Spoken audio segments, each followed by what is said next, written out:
Hey gang, Dr. D here, and I'm here to welcome you to ITEC 4340, where we're going to be talking about integrating technology this summer. This is a 6 weeks class, so note it's going to be some heavy lifting, and we're going to be powering through this course in just 6 weeks. So keep that in mind as you look through the different activities.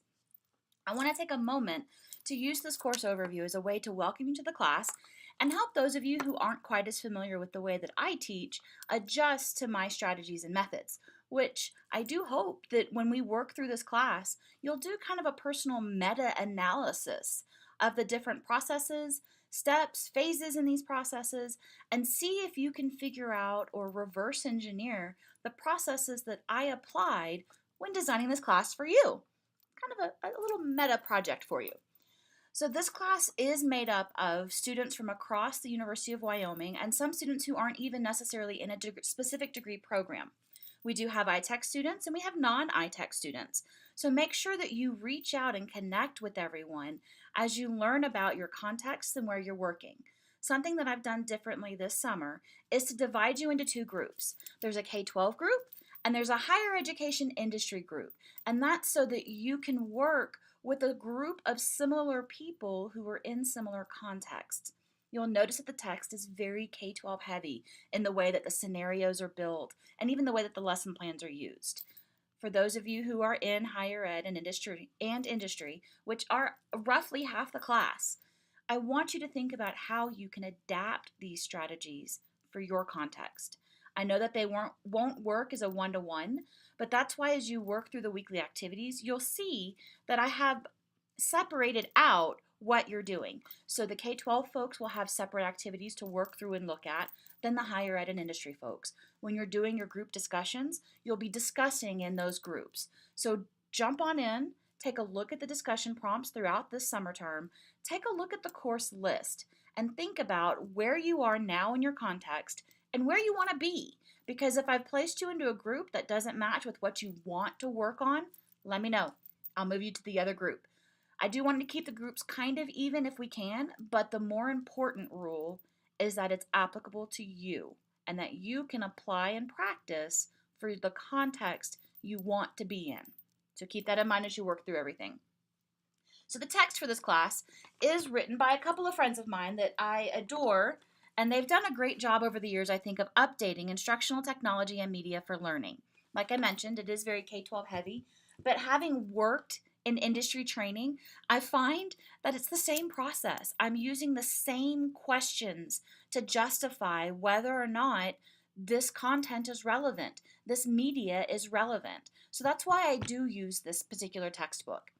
The assignments aren't that many, I promise. So we're going to take a quick look through the different assignments. First up is the readiness activity.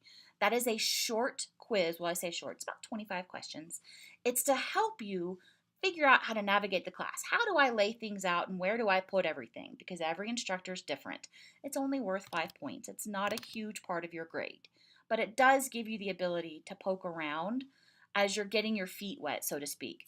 So when you go to the quiz section, when you go to the assignments even, and you click on that assignment, you can download those 25 questions. Do that first, work through the questions, and then go complete the quiz and get that submitted by the 27th. Second, we have the technology integration position paper. It's worth 20 points, and that's where you're going to kind of start to process what we've been reading and talking about and put that together for what does that mean for you personally and stating your position related to tech integration. There are two very key assignments that are worth 15 points each. As part of this class, I'm having you work through the Google Educator Training Center, level 1 and 2. I would recommend you jump on those as soon as you can. Start it now. You don't have to wait. I give you the link on how to access the training center. It may scare you at first and you'll look at it and think, oh my gosh, 12 hours for this one unit? Oh, I don't have that kind of time. It never takes 12 hours. My undergraduate students who do the level 1 training have told me that it takes them 2 hours to do the whole training. Level 2 is a little bit more intensive. It gets a little bit more into the application side and working through scenarios and vignettes. Again, the Google scenarios are very K-12 heavy, but as more educational institutions, K-12 and higher ed, move into the Google Apps for EDU domain, I feel like this is an easy way for you to test out those waters and explore what's available in the Google Apps world. Now, tied to that assessment or that assignment is registering for the Level 1 and Level 2 certification exams. It's an extra $35 on top of the course.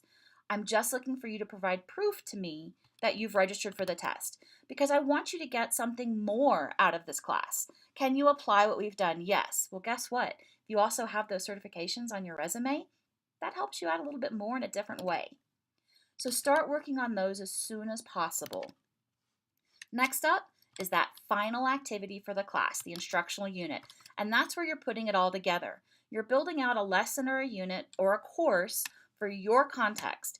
Think about what's coming up next fall, or if you have something later this summer you have to do, and use that so that you're not just creating something to create something, you're creating a lesson that you might actually get to implement down the road. Make sure that you look at the rubrics for all assignments. They're all provided. I tell you exactly what you have to do for each of the criteria to get the scores. Beyond that, take a look at the course layout. I have a pretty standard course layout. If you come into the course, make sure you're checking the announcements. I will use those to broadcast announcements, especially if I'm giving you access to a resource or something else that I think you may want to return to, just so that it doesn't get lost in your inbox. So check the course announcements. You can always look at your grades and see your current progress. I make every effort to get everything back to you within a week of submission. In the summertime, I try to speed that up. Doesn't always work out, but I make the promise to try. Everything you need for the class is under modules. I have it broken down by week. You'll see that there's a very systematic approach. There's always going to be some sort of overview. This overview is the longest one that you'll have in the entire 6 weeks. Every Monday, I'll put together a little overview that wraps up the discussions from the previous week, that introduces this week's topic and what we're going to be looking at and why, so that you know that it's not just meaningless, and then a nice succinct checklist. What you're working on this week and when is it due? You will notice that I tried to set due dates on Fridays so that you would have the week to work on it, but also to give me the weekend to grade assignments and get them back to you by the next Monday. As you look through the different layouts, you'll see that there's the overview, there's a list of activities. I have these divided between K-12 and industry higher ed, the way that I mentioned. There's some optional features in there, and I'll discuss those each week with you. And then there's always a discussion. I try to make it relevant. I don't tell you that you need to post once and respond 3 times. I would much rather you guys answer the prompt for yourselves and then read through the other posts and comment where it fits. If it doesn't fit, don't just say, I agree, because that doesn't add to the conversation. You'll notice that even in the participation rubric, I'm looking for positive contributions that are sustained over time. If you have a week where you drop off, that's okay. Try to make up for it in another week. You'll work through and you'll see that there's always an open topic linked in every module. Got a cool resource you've heard about? Share it. Have a general question. Have a concern about one of the assignments. Run into a technical issue. Post it in the open topic. If I don't get to it, one of your classmates might. The open topic and the introduction threads are open to the entire class, but the other weekly discussions are split between the 2 groups. So if you have any questions, just let me know. I'm usually pretty quick to respond. Email is best, especially during the summer.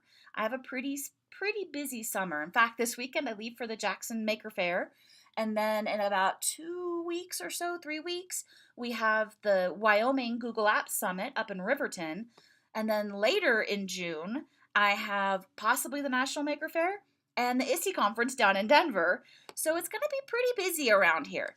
Email is best. I can always get back to you within 24 hours via email. Keep in mind, I need you to give me the whole weekend to respond to email on the weekends, because while I might be grading, I'm also trying to keep my sanity and go hiking and enjoy the outdoors so that I don't go crazy in my job. It's a tip you should probably adopt too. Make time for yourself. I know the class is going to be busy. I know that you're going to be busy, but make time for yourself. And with that, welcome to ITEC 4340. I hope that this class is very enjoyable for you and very applicable for you. If you have any questions, just drop me an email. So one of the ways I try to encourage you to watch this overview, and you might be waiting, when is she going to show me that sign? Because one of your readiness activity questions is about the sign from the course overview video. Well, here you go.